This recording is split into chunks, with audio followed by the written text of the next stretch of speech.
This is the official Siriusly Hazza P Goodnight Aster Catherine and Laura Wizard's Car Wizard's Scar Doctor Who top 5 episodes. We really like Doctor Who.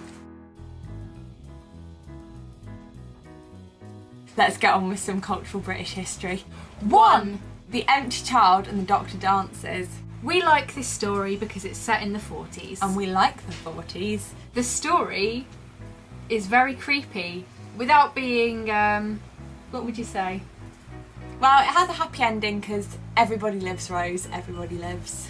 It's got Captain Jack Harkness in it for the first time, and that's Winner. good. Nice Union Jack t-shirt on Rose. It has Ricky Wilson in it. Ricky Wilson. Big fan of Ricky's work. Love One Foot in the Grave and Merlin. Love Glenn Miller in that episode. Oh, Doctor classic. gets his boogie on. Chris Eck. A good doctor. Yes, a not good my favourite doctor. But a competent fellow. Yeah. He had charisma and a leather jacket and a northern accent. What more could you want from a man? David Tennant. Yes. But as doctors go, my second best. Yes. 2. Tooth and Claw. This is a good episode because it introduces, I think, for the first time, that funny running gag where they go somewhere and the companion tries to talk how she thinks they speak, and then the doctor goes, no, don't do that. So Rose is all like, oh, I'm Scottish, I'm so Scottish pride. Scottish pride, I love Scotland. Obviously we're good at the accent, Yeah. so it's not funny, but there's a werewolf, good monster. Yeah. With his tooth and his claws. Yeah. There's some monks. It introduces Torchwood, which is clever. That's Yes. the running theme of Series 2, Torchwood. And we like Torchwood as well. Yeah. 3. The Shakespeare Code. I'm coding. I'm spearing and shaking. Really like this episode because There's a massive Harry Potter reference in it, and by Jove, it really gets me.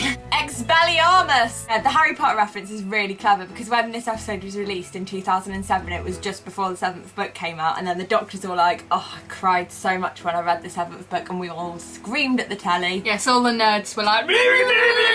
And I also really like this episode because it has loads of Shakespeare references in it. The doctor's throwing them out there. All the world is a stage. Oh, you can have that one.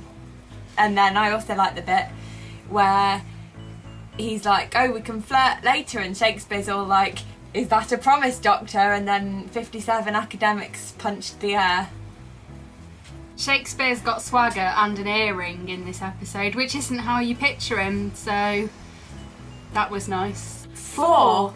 Next is another double, but one story. It's Human Nature and the Family of Blood. This story is set in 1913, just before the outbreak of World War I, and the Doctor is in disguise as a human.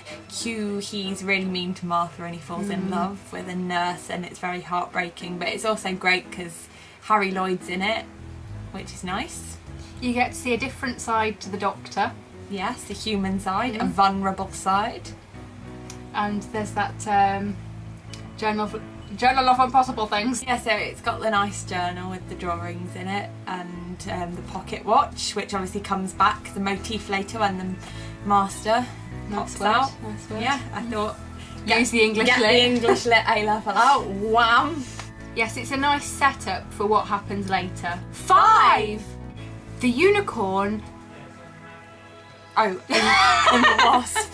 We are also in a murder mystery band. Called Goodnight Aster.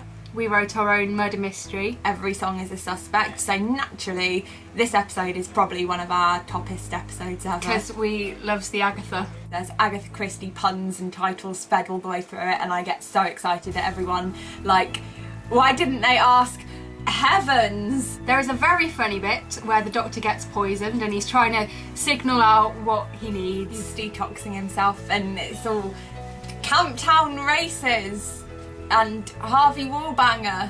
Oh, how we laughed. No, we did. And again, a bit like the Shakespeare episode, Donna keeps saying Agatha Christie titles, and then Agatha Christie's like, oh, that's a good idea. And brilliant cross-reference to the Charles Dickens episode in Series 1 where Donna says, that's like ghosts at Christmas. with Charles Dickens, and we slapped our thighs. All of the outfits in this episode are very nice. Very pretty. Love the 20s. It's like an episode of Cluedo. It's like an episode of a Goodnight Astor album. Thanks for watching, Doctor Who fans. I hope you've had a cracking time with this countdown by Laura and Catherine. See you soon at LeakyCon. Why is he from Yorkshire though? Lots of aliens have a Yorkshire accent. It did very well in the Olympics.